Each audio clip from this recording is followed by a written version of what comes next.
पूर्वी जेव्हा इतिहासकारांमध्ये देखील मतभेद होतोय की महाराजांचा जन्म नेमकी कुठे झाला, अशा वेळी एक इंग्रज अधिकारी उठतो आणि तो सिद्ध करतो की महाराजांचा जन्म शिवनेरी किल्ल्यावर या इमारतीमध्ये झालाय। या लेणीमध्ये आपल्याला इथे बौद्ध स्तूप पाहायला मिळतो। याचाच अर्थ काय होतो, या लेण्या बौद्धांना समर्पित आहेत आणि हा किल्ला शिवनेरी किल्ला हा खूप प्राचीन आहे। आपण या शिवनेरी किल्ल्यावरील एक अशी वास्तू पाहायला जाणार आहोत जी वास्तू आठवण आहे या शिवनेरीने आपल्या डोळ्यानिशी पाहिलेल्या रक्तरंजित इतिहासाची।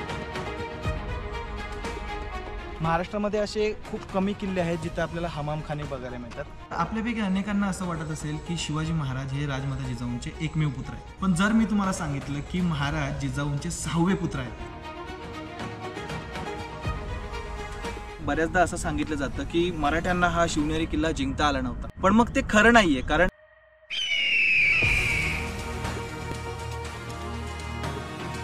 आज आपण शिवनेरी किल्ल्याला भेट देण्यासाठी निघालो। खरं तर शिवरायांचं जन्मस्थळ असल्यामुळे आपल्यासाठी शिवनेरी किल्ल्याचं महत्त्व काहीसं वेगळं आहे, पण शिवजन्मस्थळ असण्या व्यतिरिक्त देखील शिवनेरी किल्ल्याचा इतिहास खूप मोठा आहे, खूप प्रचंड आहे। आणि ऑब्विसली जर का आपण व्हिडिओ करतो तर आपण त्या सगळ्या गोष्टींवर उजेड टाकण्याचा प्रयत्न करणारच। मे बी त्यामुळे व्हिडिओ थोडीफार लेंदी होईल, बट आय एम शुअर की व्हिडिओ खूप माहितीपूर्ण असणार आहे आणि व्हिडिओ दरम्यान बऱ्याचशा अशा गोष्टी असणार आहेत ज्या तुम्ही यापूर्वी कधीही ऐकल्या नसतील। बाय द वे, माझं नाव स्वप्नील आणि आपण पाहताय SPO भ्रमंती, जिथे आपली चालू आहे सफर या शिवस्वराज्याची। आणि आज आपल्याला चाहूल लागले ती म्हणजे किल्ले शिवनेरीची। शिवनेरी किल्ल्याला भेट द्यायची झाल्यास सर्वप्रथम आपल्याला जुन्नरला यावं लागतं। या प्राचीन जुन्नर नगरीत प्रवेश करताना शहरानजीकच उभा असणारा हा शिवनेरी किल्ला अगदी दूरवरून देखील आपल्या नजरेस पडतो। शिवजन्मभूमीत प्रवेश करताच आपण छत्रपती शिवाजी महाराज चौकात येऊन पोहोचतो, जिथे आपणास शिवरायांच्या अश्वारूढ पुतळ्याचं दर्शन घडतं व आपल्या शिवनेरी किल्ल्याच्या प्रवासाला खऱ्या अर्थाने सुरुवात होते।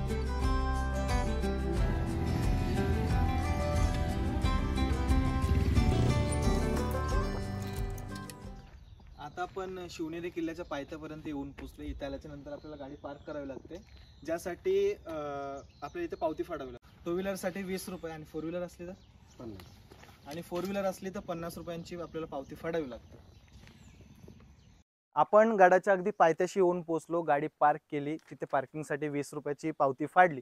आता ही जी पावती आहे ती शिवाई देवी जो मंदिर ट्रस्ट आहे त्यांच्या माध्यमातून फाडण्यात येतं, पण काय ठीक आहे, 20 रुपये काही इतकं नाही। ज्या हिशोबामध्ये शिवनेरी किल्ला मेंटेन ठेवलाय तर 20 रुपये आपल्याला काहीच हरकत नाही देण्यासाठी।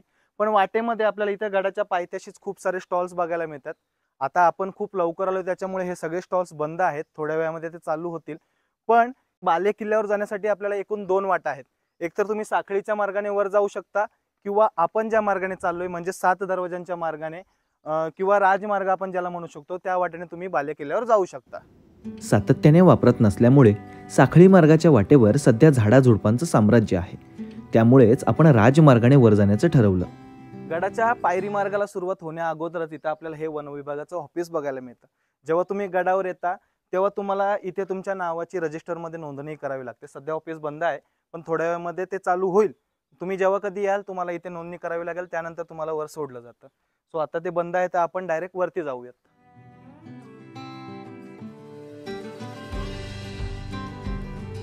छत्रपती शिवाजी महाराज की जय। या राजमार्गाचं एक वैशिष्ट्य म्हणजे अगदी सुरुवातीपासूनच गडाच्या पायऱ्यांना सुरुवात होते। प्रशासनाच्या माध्यमातून या पायऱ्या नव्याने बांधण्यात आल्या आहेत, पण असं असलं तरी यामुळे पर्यटकांचा प्रवास मात्र सुखकर होतो। ज्या मार्गाने सध्या आपण वर चाललोय त्या मार्गाने आपल्याला एकूण 7 दरवाजांची मालिका पार करावी लागते, ज्यापैकी प्रत्येक दरवाजा हा वेगवेगळ्या कालखंडामध्ये बांधण्यात आलेला आहे। त्याचं कारण म्हणजे या किल्ल्यावर सातवाहनांपासून पार पेशव्यांपर्यंत अनेक राजवटी होऊन गेल्या आणि त्या प्रत्येक राजवटीमध्ये या किल्ल्यावर बांधकाम झालेलं आपल्याला पाहायला मिळतं। पण या सिरीजमधला सगळ्यात यंगेस्ट आणि सगळ्यात नवा दरवाजा आपण ज्याला म्हणू शकतो तो म्हणजे या सिरीजचा पहिला दरवाजा, हा पेशव्यांच्या काळामधला महादरवाजा। 2 भरभक्कम बुरुजांच्या मध्ये स्थित असणारा हा महादरवाजा या मालिकेतील पहिला व सर्वात नव्याने बांधण्यात आलेला दरवाजा आहे। दरवाजाच्या कमानीवर सुंदर नक्षीकाम केलेलं आहे। दरवाजाच्या फलाटांवर मोठमोठाल्या आकारांचे खिळे आहेत। याच स्ट्रक्चर दरम्यान पहारेकऱ्यांच्या देवड्या देखील आहेत। पेशवेकालीन बांधणीच्या या महादरवाजातून प्रवेश करत आपण या मालिकेला सुरुवात केली आणि अगदी काहीच वेळात आपण या मालिकेतील दुसऱ्या दरवाजापाशी येऊन पोहोचलो। या मालिकेमध्ये येणारा दुसरा दरवाजा म्हणजे आपल्या पाठीमागे असणारा हा गणेश दरवाजा. आता हा दरवाजा पाहून आपण सहजपणे सांगू शकतो की हा दरवाजा एखाद्या हिंदू राजवटी दरम्यान बांधण्यात आलेला आहे. आता याच्या नावावरून नाही मी सांगत आहे, तर या स्ट्रक्चर दरम्यान आपल्याला तिथे शरभ शिल्प पाहायला मिळतात. आणि हा जो शरभ प्राणी आहे तो पूर्णपणे पौराणिक प्राणी आहे, हिंदू कथांमधून आलेला प्राणी आहे. त्यामुळे आपण असा अंदाज बांधू शकतो की हा एका हिंदू राजवटी दरम्यान बांधण्यात आलेला दरवाजा असायला पाहिजे. बरं, हा जो शरभ शिल्प आहे ते आपल्याला अनेक किल्ल्यांवर, किल्ल्यांच्या भिंतींवर, किल्ल्यांच्या प्रवेशद्वारांवर पाहायला मिळतो. मग तो नेमका काय प्रकार आहे? तुमच्या माहितीसाठी सांगतो की हा जो शरभ प्राणी आहे तो पूर्णपणे इमॅजिनरी, पूर्णपणे काल्पनिक प्राणी आहे. अशा प्रकारचा कोणता प्राणी नसतो. मग हा शरभ आला कुठून असेल? तर अशी स्टोरी सांगितली जाते की भगवान विष्णूंनी हिरण्यकशिपूचा वध करण्यासाठी नरसिंहाचा अवतार घेतला. त्या नरसिंहाने हिरण्यकशिपूचा वध केल्याच्या नंतर तो झाला आउट ऑफ कंट्रोल. मग त्या नरसिंहाला कंट्रोलमध्ये आणण्यासाठी महादेवांनी अवतार घेतला या शरभाचा. आता ते पुढे जाऊन त्याच्याही पुढे विष्णूंनी त्याला कंट्रोल करण्यासाठी गंडभेरुंडाचा अवतार घेतला. पण अशा प्रकारची स्टोरी या शरभाबद्दल सांगितली जाते आणि अशा प्रकारचे शरभ शिल्प आपल्याला अनेक किल्ल्यांवर पाहायला मिळते. मग तुम्ही राजगडावर जा, रायगडावर जा किंवा अनेक ठिकाणी जा, तुम्हाला अशा प्रकारचे शरभ पाहायला मिळतात. बरं, ही जी मी तुम्हाला स्टोरी सांगितली ती पूर्णपणे पौराणिक आहे. त्या स्टोरीजला कोणत्याही प्रकारे बेस नसतो. म्हणून माझं तुम्हाला एकच सांगणं राहील की हे फक्त आपण ऐकायचं आणि सोडून द्यायचं, ते रिअल लाईफमध्ये देखील आणि आपल्या व्हिडिओमध्ये देखील. आता आपण पुढे जाऊयात. या दरवाजाच्या आतल्या बाजूने बुरुजावर चढून जाण्यासाठी छोटेखानी पायऱ्या केलेल्या आहेत. या पायऱ्यांनी वर चढून आलो की सदर बुरुजावरून आजूबाजूचा अगदी दूरपर्यंतचा परिसर आपल्या सहजपणे नजरेत येतो. हे सगळं पाहून आपण पुढे निघालो की वाटेत आपल्याला दरवाजाची एक पडकी कमान लागते आणि हाच आहे या मालिकेतील तिसरा दरवाजा, अर्थातच परवानगी दरवाजा. या परवानगी दरवाजातून प्रवेश करते झालो की लगेचच आपल्याला डोळ्यासमोर एक प्रचंड व भव्य दिव्य वास्तू येते. ती म्हणजे या मालिकेतील चौथा दरवाजा, पीर दरवाजा. या दरवाजाची बांधणी एखाद्या मुस्लिम राजवटी दरम्यान झालेली असावी, कारण दरवाजाची कमान, भव्य दिव्य असं प्रवेशद्वार, दरवाजावरील घुमटी व भव्य दिव्य अशा देवड्या त्याचीच साक्ष देतात. जेव्हा पण आपण एखाद्या किल्ल्याला भेट देत असतो तर ऑब्व्हियसली त्या किल्ल्याबद्दलची माहिती आपण इंटरनेटवर, यूट्यूबच्या माध्यमातून मिळवण्याचा प्रयत्न करतो. या शिवनेरी किल्ल्याबद्दल पण आपण जेव्हा यूट्यूबवर, इंटरनेटवर आर्टिकल्स वाचत असतो त्यावेळी अनेकदा असा उल्लेख आपल्याला केलेला पाहायला मिळतो की या किल्ल्याची बांधणी यादवांच्या काळामध्ये झालेली असावी. पण बहुधा तसं नसायला पाहिजे. कारण मी सांगतो, आपण असं सांगू शकतो की यादवांच्या काळामध्ये या किल्ल्याला बळकटी देण्याचं काम केलं असेल आणि प्रत्येक राजवटीखाली जेव्हा जेव्हा हा किल्ला होता त्या राजवटींनी या किल्ल्यावर बांधकाम करण्याचं काम केलंच असेल. आता तुम्हाला कारण सांगतो, जेव्हा आपण साखळी मार्गाने वरतो तिथं वाटेमध्ये आपल्याला अनेक लेण्यांचा समूह पाहायला मिळतो, ज्या लेण्यांमध्ये बौद्ध स्तूप वगैरे आपल्याला पाहायला मिळतो. याचाच अर्थ त्या लेण्या बौद्धकालीन असायला पाहिजेत. मग पुढे जाऊन जेव्हा या जुन्नर प्रांतावर सातवाहन राजांचं वर्चस्व निर्माण झालं, त्यांनी आपल्या व्यापाराला चालना मिळण्यासाठी नाणेघाट बांधला.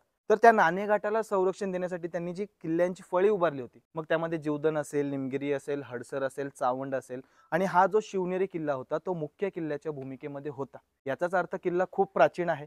मग त्यानंतर पुढे जाऊन जेव्हा इथे चालुक्य, राष्ट्रकूट, यादव असतील, बहमनी साम्राज्य असेल, निजामशाही असेल, मोगलांच्या ताब्यामध्ये असेल, मग पुढे जाऊन पेशव्यांच्या काळामध्ये हा किल्ला गेला. म्हणजे वेगवेगळ्या राजवटींच्या दरम्यान हा किल्ला राहिलाय. मग त्या प्रत्येक राजवटीमध्ये या किल्ल्याचं बांधकाम त्यांनी बळकट करण्याचं काम केलं असेल. सांगायचं तात्पर्य एवढंच की हा किल्ला यादवांच्या काळात बांधलाय असं पूर्णपणे आपण सांगू शकत नाही. तर किल्ला खूप प्राचीन आहे.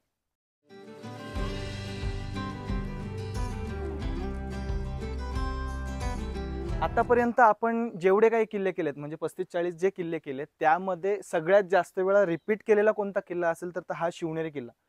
पण प्रत्येक वेळी जेव्हा जेव्हा आपण या किल्ल्यावर येतो, या किल्ल्यावर आपल्याला काहीतरी नवीन पाहायला मिळतं आणि खूप चांगल्या पद्धतीने मेंटेन ठेवला गेला प्रशासनाच्या माध्यमातून हा किल्ला.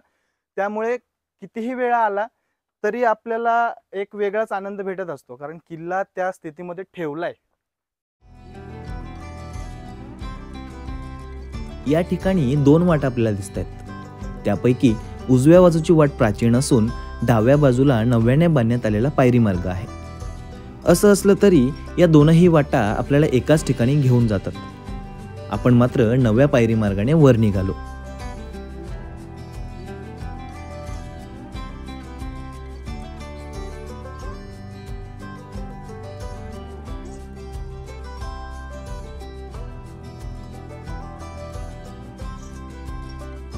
या मालिकेतील 5व्या क्रमांकाचा एक भव्य दिव्य असा दरवाजा म्हणजे हत्ती दरवाजा. एखाद्या हत्तीच्या सोंडेप्रमाणे वळलेलं हे गोमुखी रचनेचं भव्य प्रवेशद्वार. नावाप्रमाणेच भव्य दिव्य अशी कमान, भव्य दिव्य दरवाजे, प्रचंड अशा देवड्या आपल्याला या स्ट्रक्चर दरम्यान पाहायला मिळतात. सध्या आपण हत्ती दरवाजापाशी उभे आहोत आणि या दरवाजाला हत्ती दरवाजा नाव असण्यामागचं कारण बहुधा या दरवाजाचं स्ट्रक्चर असलं पाहिजे. कारण पूर्णपणे असा गोलाकार एखाद्या हत्तीच्या सोंडेसारखा वळसा घेतलेला हा दरवाजा आहे. म्हणजे जोपर्यंत शत्रू पूर्णपणे वळून इथवर येऊन पोहोचणार नाही त्याला हा मुख्य दरवाजा दिसणार नाही. पण ते काही जरी असलं तरी हा दरवाजा त्याच्या नावाप्रमाणे एखाद्या हत्तीसारखा भव्य दिव्य नक्कीच आहे.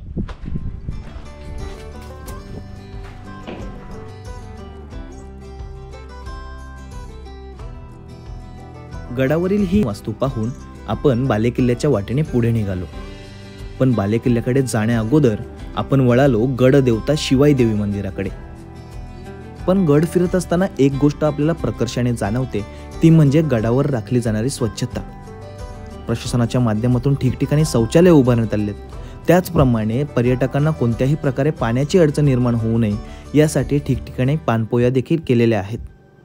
यावरून शिवनेरी किल्ले प्रशासनाची जागरूकता सिद्ध होते, ज्यासाठी त्यांना दाद दिलीच पाहिजे. शिवाई देवी मंदिर परिसरात आणखी एक प्रवेशद्वार आहे.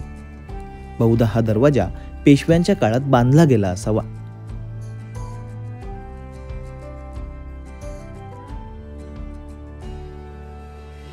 या दरवाजातून आत प्रवेश करत आपण शिवाई देवी मंदिर परिसरात येऊन पोहोचतो.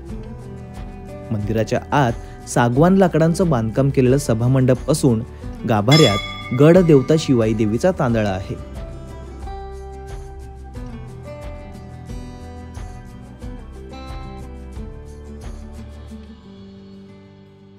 तर हे आपलं गडदेवता शिवाई देवीचं मंदिर पाहून झालंय. आता मंदिराच्या काही रूल्समुळे आपल्याला आतमधलं जास्त कॅप्चर करता नाही आलं, पण तरी जितकं शक्य होईल तितकं आपण रेकॉर्ड करण्याचा प्रयत्न केला, तुम्हाला दाखवण्याचा प्रयत्न केला.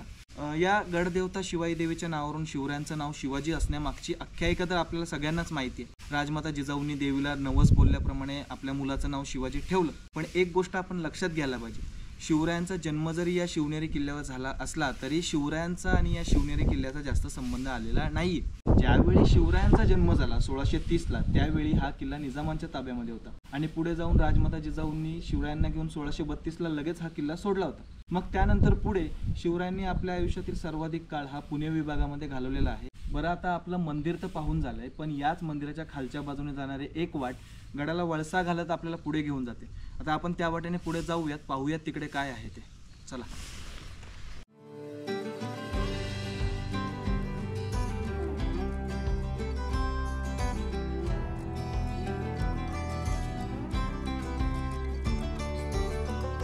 शिवाई देवी मंदिराच्या खालच्या बाजूने जाणाऱ्या या वाट्याने आपण गडावरील एका प्राचीन लेणी समूहापर्यंत येऊन पोहोचतो. ज्या लेण्यांमध्ये या गडाच्या निर्मिती काळासंबंधीतील काही प्रश्नांची उत्तरं आपल्याला मिळतात. मागाशी सांगितल्याप्रमाणे या लेणीमध्ये आपल्याला इथे बौद्ध स्तूप पाहायला मिळतो. याचाच अर्थ काय होतो, या लेण्या बौद्धांना समर्पित आहेत आणि हा किल्ला शिवनेरी किल्ला हा खूप प्राचीन आहे. बरं, या बौद्ध स्तूपाच्या शेजारच्या खोलीमध्येच या इथून आपण प्रवेश केल्याच्या नंतर इथे आपल्याला ही एक खोली पाहायला मिळते. आता इथे काय आहे हे माहिती नाही, बट हे रिसेंटली कोरलेलं असणार एवढं मात्र नक्की. बट ते बौद्ध स्तूप हे खूप प्राचीन आहे.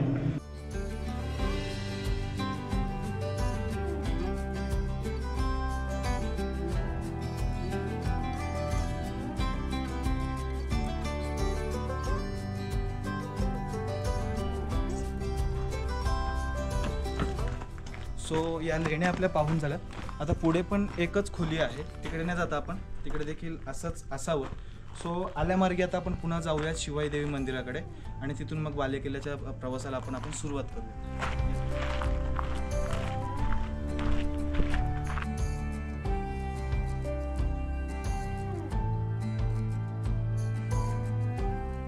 शिवनेरी गडाच्या 7 दरवाजांच्या मालिकेपैकी 6व्या दरवाजापाशी आपण येऊन पोहोचलो आणि तो म्हणजे हा मेणा दरवाजा.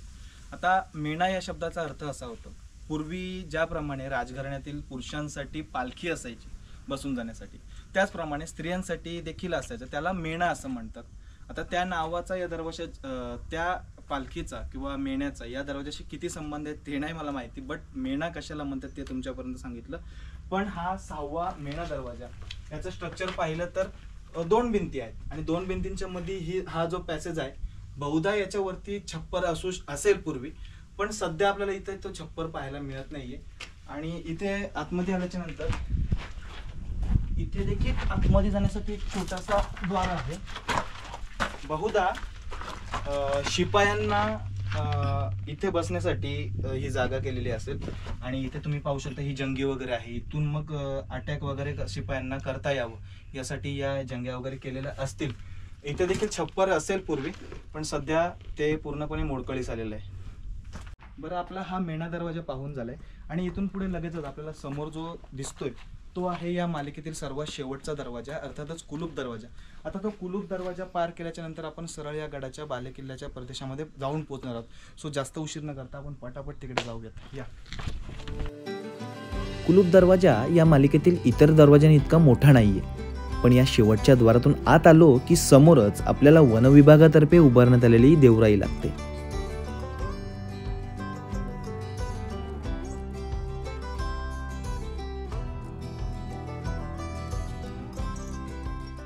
तुमच्यासाठी खास चिंच म्हणजे एनर्जी आहे थोडक्यामध्ये. पण जेव्हा तुम्ही गडकिल्ले फिरत असताना मित्रांनो, हे नॅचरल एनर्जी स्रोत आहेत. तुम्ही चिंच घ्या, आंबट गोळ्या घ्या, साध्या सोप्या. म्हणजे तुम्हाला आता तुम्ही बघितलं असेल इंस्टाग्रामवर किंवा सगळीकडे सध्या ट्रेंड चालू आहे शिलाजीत शिलाजीत शिलाजीत शिलाजीत, पण त्या सगळ्या भानगडीमध्ये न पडता हे असे नॅचरल जे सोर्सेस आहेत त्यावर फोकस करा.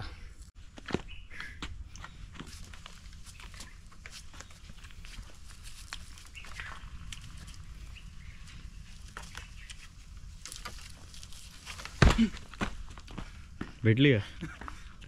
एखादा किल्ला लढवत राहायचं म्हटलं तर महत्त्वाचा प्रश्न असतो तो म्हणजे पोटापाण्याचा. कारण सैन्य पोटावर चालतं असं सांगितलं जातं. हा, किल्ला लढवण्यासाठी जिद्द, शौर्य, चिकाटी, धैर्य या सगळ्या गोष्टी महत्त्वाच्या असतात, पण त्याचबरोबर महत्त्वाचं असतं ते म्हणजे सैनिकांसाठी लागणारं अन्नधान्य. मग लढाईच्या वेळी, आणीबाणीच्या काळामध्ये, युद्धाच्या काळामध्ये आणि इतरही वेळी सैनिकांना कोणत्याही प्रकारे अन्नधान्याचा तुटवडा भासू नये यासाठी किल्ल्यांवर मोठमोठ्या इमारती बांधल्या जायच्या, धान्य कोठारं बांधली जायची, ज्याला अंबरखाना असं म्हटलं जातं. आता या शिवनेरी किल्ल्यावर देखील अशाच प्रकारचा एक भला मोठा प्रचंड असा अंबरखाना आहे. तो कसा आहे चला दाखवतो.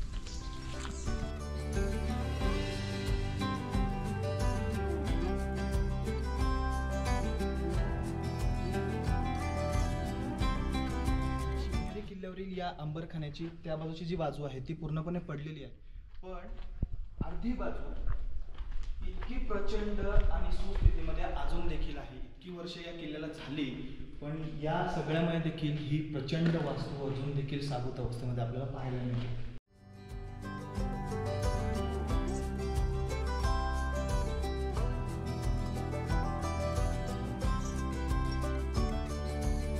गडावर असणाऱ्या या अंबरखान्यांमध्ये साठवल्या जाणाऱ्या धान्याची कोणत्याही प्रकारे पावसा पाण्यामुळे नासाडी होऊ नये यासाठी खबरदारी घेतली जायची. ती अशा प्रकारे की ही वास्तू बांधत असतानाच या वास्तूचा जो बेस आहे तो 4 ते 5 फूट वर घेतला जायचा. त्यानंतर देखील खबरदारी म्हणून समजा जमिनीला ओलावा आला किंवा शेत वळला तर त्याच्यामुळे देखील अन्नधान्याची नासाडी होऊ नये यासाठी जमिनीवर लाकडी पाट ठेवली जायची आणि त्याच्यावर अन्नधान्याची पोती ठेवली जायची.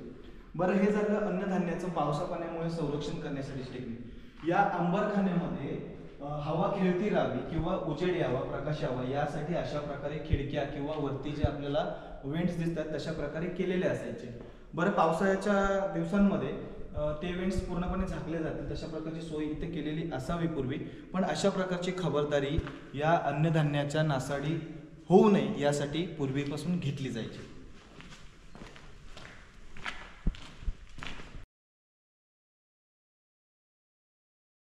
बरं मित्रांनो, ही होती शिवनेरी किल्ल्यावरील अंबरखान्याची वास्तू.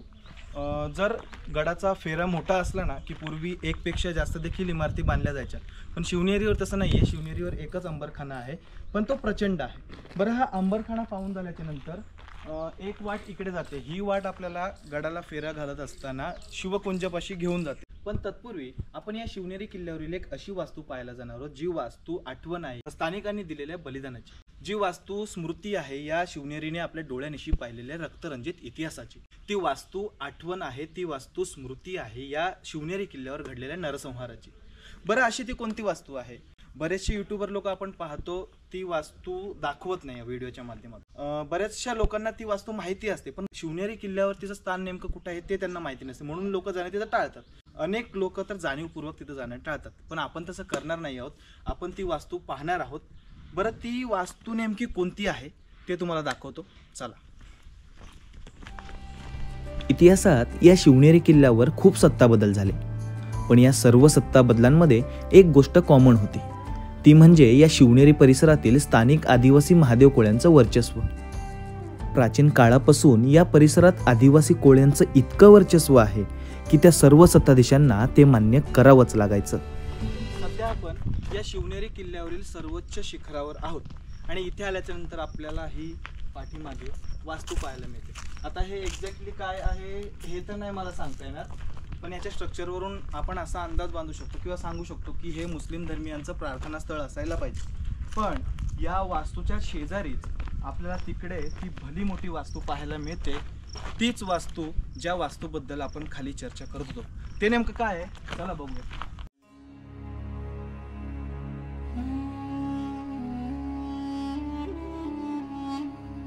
बरं, ही वास्तू नेमकी काय आहे?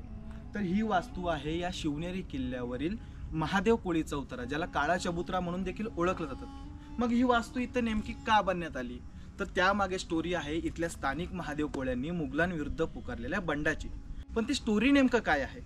निजामशाहीच्या अस्तानंतर शिवनेरी किल्ला मुघलांच्या ताब्यात गेला, पण सुरुवातीच्या काळामध्ये मुघलांचं या किल्ल्याकडे दुर्लक्षच होतं. याच गोष्टीचा फायदा घेण्यासाठी इथल्या स्थानिक आदिवासी महादेव कोळ्यांनी मुघलांविरुद्ध बंड पुकारलं आणि खेमू नायकांच्या नेतृत्वाखाली शिवनेरी किल्ल्याचा ताबा घेतला. बंडाची माहिती मिळताच मुघल बादशाने त्वरित बंड मोडीत काढण्यासाठी मुघलांची एक भली मोठी फौज शिवनेरीच्या दिशेने पाठवून दिली.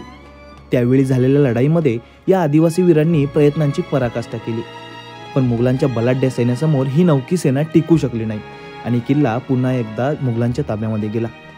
पण अशा प्रकारची हिंमत पुन्हा कोणी करू नये यासाठी बादशाह मात्र कमालीचा जागरूक झाला. या जुन्नर परिसरातील महादेव कोळ्यांवर वचक बसावा यासाठी बादशहाने या परिसरातील महादेव कोळ्यांना व त्यांच्या नातेवाईकांना पकडून या शिवनेरी किल्ल्यावर त्यांचा शिरच्छेद घडवून आणला. त्यावेळी तब्बल 1600हून अधिक महादेव कोळ्यांची या शिवनेरी गडावर हत्या करण्यात आली. तर त्या तब्बल 1600 मावळ्यांचा या शिवनेरीवर जो नरसंहार करण्यात आला, त्यांची मुंडकी इथं रचण्यात आली आणि त्याच्यावर उभारण्यात आलेला हा महादेव कोळी चौथरा. तर अशा प्रकारे या महादेव कोळ्यांनी बलिदान दिलं होतं.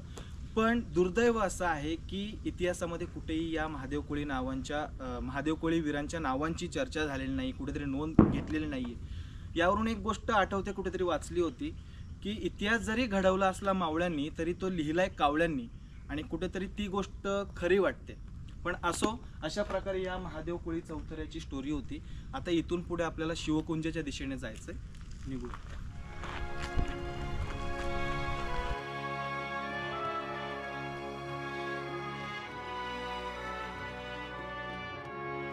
शिवनेरी किल्ल्याबद्दल इतिहास सांगत असताना बऱ्याचदा असं सांगितलं जातं की मराठ्यांना हा शिवनेरी किल्ला जिंकता आला नव्हता.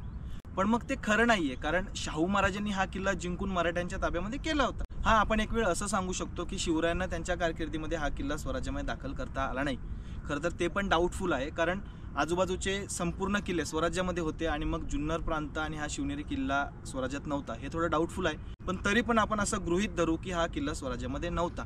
पण मग शिवरायांनी हा किल्ला कधी घेण्याचा प्रयत्न केला नाही का? मराठ्यांनी हा किल्ला जिंकून घेण्याचा कधी प्रयत्न केला नाही का? तर त्याचं उत्तर जाणून घेण्यासाठी आपण एक गोष्ट लक्षात घ्यायला पाहिजे की हा जो शिवनेरी किल्ला आहे त्याला पूर्वीपासून खूप महत्त्व आहे. हा किल्ला मुघलांच्या ताब्यात असताना देखील मुघलांची जी संरक्षण आघाडी होती किल्ल्यांची, त्यामध्ये हा शिवनेरी किल्ला एक मुख्य किल्ल्याच्या भूमिकेमध्ये होता. मग ऑब्व्हियसली मराठ्यांचं यावर लक्ष असणार. त्यातच शिवरायांचं जन्मस्थळ असल्यामुळे मराठ्यांसाठी या शिवनेरी किल्ल्याचं महत्त्व जास्त असेल. मग मराठ्यांनी हा किल्ला घेण्याचा प्रयत्न केला नाही का? तर निश्चितपणे केला. सर जदुनाथ सरकारांचं शिवाजी अँड हिज टाइम्स हे पुस्तक वाचत असताना एक इन्सिडन्स माझ्या वाचनामध्ये आलं. तो इन्सिडन्स आहे 1673चा. 1673 मध्ये मराठ्यांनी शिवनेरी किल्ला घेण्याचा प्रयत्न केला. त्यावेळी या किल्ल्यावर मुघलांचा किल्लेदार होता अब्दुल अजीज खान. आता हा जो अब्दुल अजीज खान होता तो मूळचा ब्राह्मण होता, पण त्याने स्वतःला कन्वर्ट करून मुघलांची चाकरी पत्करली होती आणि बादशहाचा एक इमानी सेवक म्हणून मुघलांसाठी तो या किल्ल्यावर कार्यरत होता. शिवरायांनी लाच देऊन तेव्हा हा किल्ला घेण्याचा प्रयत्न केला होता आणि तो जो अब्दुल अजीज खान होता या गोष्टीसाठी तयार देखील झाला. वेळ ठरली, दिवस ठरला आणि मराठ्यांचं सैन्य 7,000ची फौज घेऊन हा किल्ला घेण्यासाठी या किल्ल्यावर दाखल झाले. पण त्या भामट्यांनी आधीच मुघलांना त्याबद्दलची खबर दिली होती आणि शिवरायांचा हा प्लॅन फसला.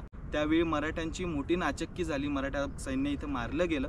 बरं, हा एकच प्रयत्न नाही तर आणखी देखील असे इन्सिडेंट्स घडले असतील, आणखी देखील मराठ्यांनी असे प्रयत्न केले असतील. तर तुमच्या एखाद्या वाचनामध्ये असा एखादा इन्सिडेंट्स आहे का, तर ते तुम्ही मला कमेंटमध्ये नक्की सुचवा. माझ्या वाचनामध्ये जे आलं मी ते तुमच्यापर्यंत पोहोचवलं. बरं, ही माहिती तुम्हाला आवडली असेल ना, आत्तापर्यंत तुम्ही व्हिडिओ पाहताय तर आपल्या चॅनलला सबस्क्राईब करा. तुम्ही तोपर्यंत सबस्क्राईब करा, आम्ही तोपर्यंत पुढे निघतो.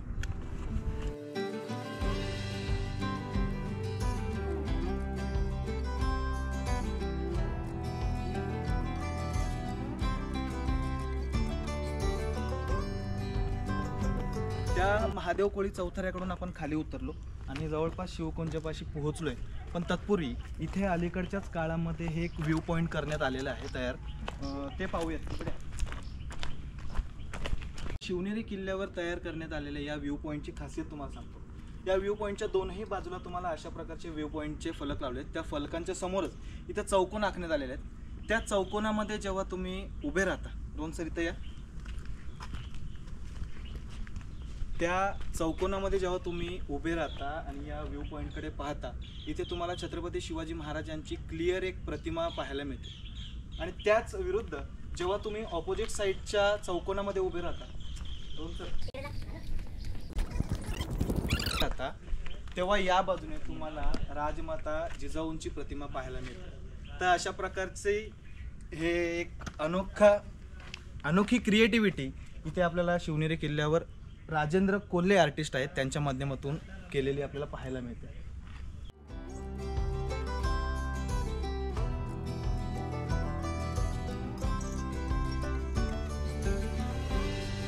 महाराष्ट्र राज्याचे पहिले मुख्यमंत्री मान्य श्री यशवंतरावजी चव्हाण साहेबांच्या हस्ते या शिवनेरी किल्ल्यावर एका वास्तूचं उद्घाटन तसेच लोकार्पण सोहळा पार करण्यात आला होता.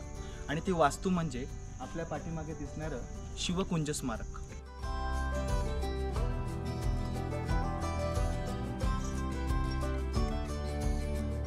या शिवकुंज स्मारकात राजमाता जिजाऊ व बालशिवराय यांचा चर्चा करतानाचा देखावा साकारण्यात आलाय. आपण अनेक लेण्या पाहतो, ज्या लेण्यांमध्ये शिल्प रेखाटलेले असतात, ज्या शिल्पाच्या माध्यमातून स्टोरी टेलिंग केलेली असते. अनेक स्मारकं पाहतो, त्या स्मारकांचे देखील काही थीम्स ठरलेले असतात. तशाच प्रकारचं स्मारक इथे आपल्याला पाहायला मिळतं. आणि या स्मारकाची देखील थीम आपल्या थोडक्यात लक्षात येईल की बाल शिवाजीराजे आहेत ते आपले छोटेखानी तलवार घेऊन मासाहेब जिजाऊंना आपले मोठेपणी काय स्वप्न आहेत ते सांगताना कुठेतरी या स्मारकाची थीम आपल्याला पाहायला मिळते. बरं, पण हे स्मारक पाहत असताना एक गोष्ट माझ्या लक्षात आली, ती तुमच्यासोबत शेअर करावीशी वाटते. अँड आय एम शुअर की ही माहिती तुमच्यापैकी अर्ध्या लोकांना माहिती नसेल. आपल्यापैकी अनेकांना असं वाटत असेल की शिवाजी महाराज हे राजमाता जिजाऊंचे एकमेव पुत्र आहेत. पण ज्या लोकांना थोरल्या संभाजी महाराजांबद्दल माहिती आहे त्यांना असं वाटत असेल की महाराज जिजाऊंचे दुसरे पुत्र आहेत.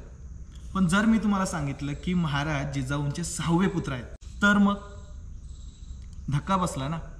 पण ही माहिती मी माझ्याकडची सांगत नाहीये, तर शिवभारत ग्रंथामध्ये अशा प्रकारचा उल्लेख आहे की शिवाजी महाराज हे जिजाऊंच्या पोटी जन्माला आलेले 6वे पुत्र आहेत. मग आता तुम्ही विचार कराल की बाकी 4 जणांचा उल्लेख का नाही, तर त्याचं कारण असं आहे की ते 4ही पुत्र अगदी लहानपणीच ते मृत्यू पावले आणि शिवाजी महाराजांच्या जन्माला येण्या अगोदरच ही घटना घडलेली होती. म्हणून त्या 4 जणांचा कुठे आपल्याला उल्लेख पाहायला मिळत नाही. बरं, ही माहिती तुमच्यापैकी किती लोकांना माहिती होती ते मला नक्की सांगा. आता आपलं हे शिवकुंज स्मारक पाहून झाले, आता आपल्याला शिवजन्मस्थळाकडे जायचं. समोरच आपल्याला शिवजन्मस्थळ दिसतंय, एका बाजूला कमानी मस्जिद आहे. आपण ते एक एक करून वास्तू पुढे जाऊयात. शिवकुंज स्मारकाच्या समोरच उजव्या बाजूला एक मस्जिद आहे जिला कमानी मस्जिद म्हणून ओळखलं जातं. जुन्नर शहराच्या बाजूने गडाच्या अगदी पायथ्यावरून देखील ही मस्जिद आपल्याला पाहायला मिळते. या पूर्वाभिमुख रचनेदरम्यानच प्रार्थनेसाठी मेहराब असून या मस्जिदीची बांधणी साधारणपणे 17व्या शतकाच्या सुरुवातीला निजामशाहीत झाल्याचं सांगितलं जातं. या मस्जिदीच्या खालच्या बाजूला एक पाण्याचं टाकं देखील आहे.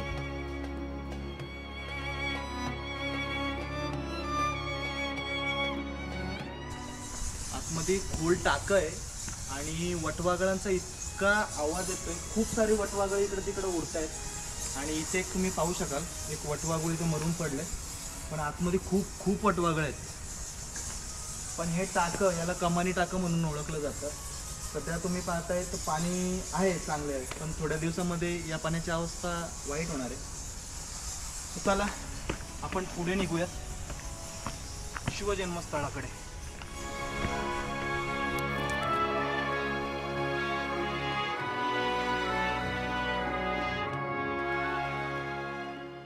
इस्लामिक राज्यकर्त्यांसोबत त्यांच्या बऱ्याचशा गोष्टी आपल्याकडे आल्या. मग त्यांची भाषा असेल, त्यांची वास्तुशैली असेल, त्यांची जीवनशैली असेल, त्यांची बांधकाम शैली असेल, त्यांच्या अनेक वास्तू असतील, त्या आपल्याकडे आल्या. आणि अशाच प्रकारची एक वास्तू म्हणजे हमामखाना. महाराष्ट्रामध्ये असे खूप कमी किल्ले आहेत जिथं आपल्याला हमामखाने बघायला मिळतात आणि त्याच कमी किल्ल्यांमधला एक किल्ला म्हणजे शिवनेरी किल्ला. बरं, आता शिवनेरी किल्ल्यावर हा हमामखाना कुठे आहे? माझ्या पाठीमागे दिसत असेल तर ही आहे शिवजन्मस्थळ. आणि ही जी इमारत आहे त्या इमारतीच्या अगदी समोर हे आपल्याला जोते पाहायला मिळतात. त्या जोत्यांच्या दरम्यानच आपल्याला या शिवनेरी किल्ल्यावरील हमामखाना पाहायला मिळतो. या पाठीमागे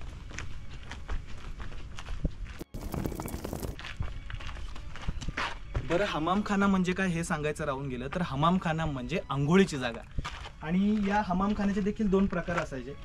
राजघराण्यातील लोकांसाठी वेगळा हमामखाना असायचा आणि इतर लोकांसाठी वेगळा हमामखाना असायचा. आता हे नेमकं कोणाचं आहे ते आपण पाहूया.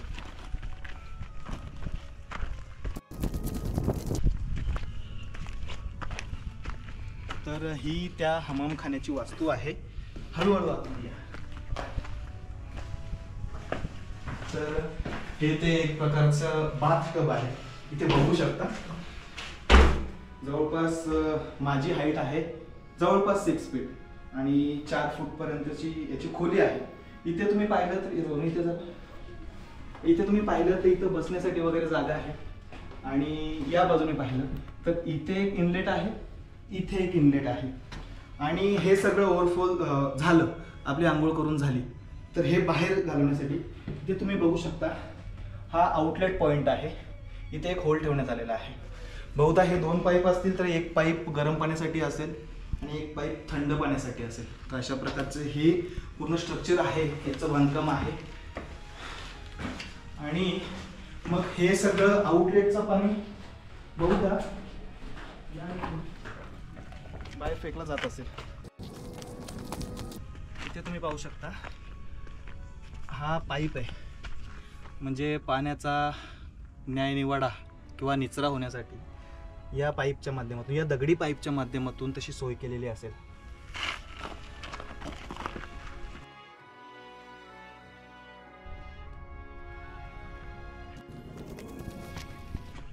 आता तो हमामखाना आपण पाहून आलो आणि त्याच्या बाहेर आल्याच्या नंतर इथे आपल्याला एक पाण्याचं टाकं असायला पाहिजे. अष्टकोनी पाण्याचं टाकं आहे आणि या टाक्यामध्ये देखील इकडून ये जरा. या टाक्यामध्ये देखील बघा इथे पाईप केलेला आहे. हा पाईप बहुधा इनलेटचा असेल. इथे पाईप आहे, इथे एक पाईप आहे आणि इथे देखील पाईप आहे. सो अशा प्रकारचं हे स्ट्रक्चर आहे. अष्टकोनी तलाव, अष्टकोनी टाकं.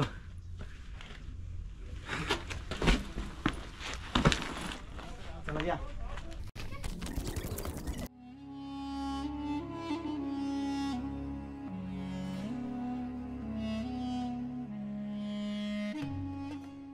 मित्रहो, आपल्या पाठीमागे जी इमारत आहे ते शिवजन्मस्थळ आहे हे आज आपण अगदी सहजरित्या सांगू शकतो. पण काही वर्षांपूर्वी जेव्हा इतिहासकारांमध्ये देखील मतभेद होते की महाराजांचा जन्म नेमकी कुठे झाला, शिवनेरी किल्ल्यावर झाला हे निश्चित होतं, पण तो नेमकी कुठे झाला हे कोणाला ठाऊक नव्हतं. अशा वेळी शिवरायांवर प्रेम असणारा, शिवरायांप्रती जिज्ञासा असणारा एक इंग्रज अधिकारी उठतो आणि तो सिद्ध करतो की महाराजांचा जन्म शिवनेरी किल्ल्यावर या इमारतीमध्ये झालाय.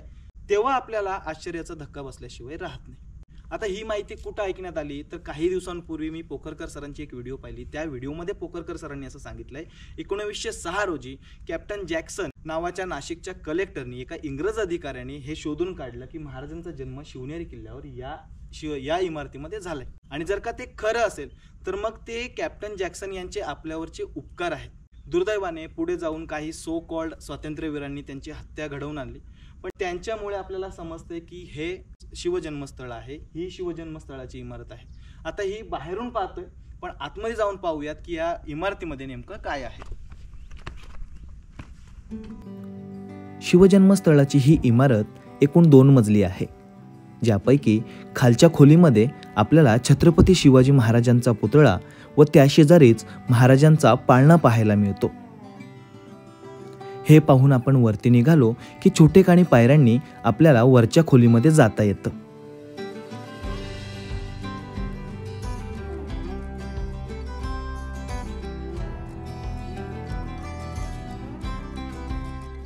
मित्रहो, आपण आपल्या छत्रपती शिवाजी महाराजांविषयी खूप भावनिक असतो आणि स्वाभाविक गोष्ट आहे की आपणच भावनिक असणार आहोत. पण त्यामुळे काय होतं, आपण अनेकदा खूप सारे गैरसमज करून घेतो आणि त्यापैकीच एक गैरसमज असा बऱ्याच जणांचा होतो की एखादा किल्ला जर का महाराजांच्या स्वराज्यात आहे तर तो शिवाजी महाराजांनीच बांधला असेल. पण तसं नाहीये.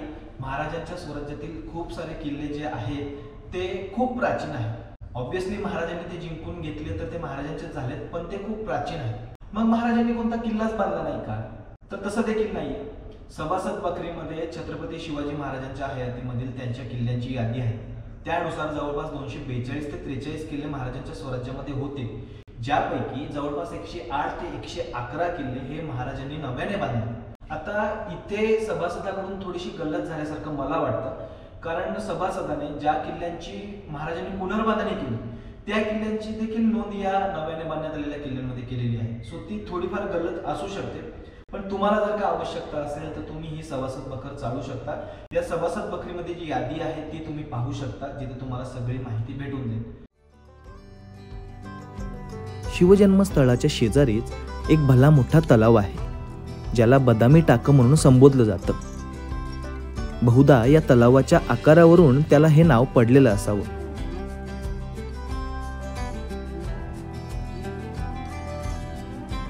या बदामी टाक्याच्या उजव्या बाजूने जाणारी एक वाट आपल्याला या शिवनेरी गडावरील कडेलोट पॉइंटकडे घेऊन जाते.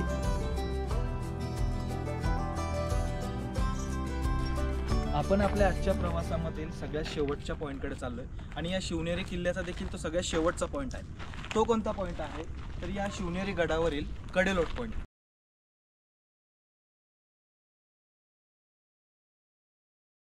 तर या छोटेखानी दरवाजामधून आत प्रवेश केल्याच्या नंतर आपण या शिवनेरी किल्ल्याच्या कडेलोट पॉईंटवर येऊन पोहोचतो. आता इथे आल्याच्या नंतर आपल्याला अगदी समोरच संपूर्ण जुन्नर शहर आपल्याला इथून स्पष्टपणे नजरेस पडतो. पण त्या जुन्नर शहराचं सौंदर्य अनुभवत असताना जेव्हा आपण इथे खाली पाहतो, रोहन दाखव जरा,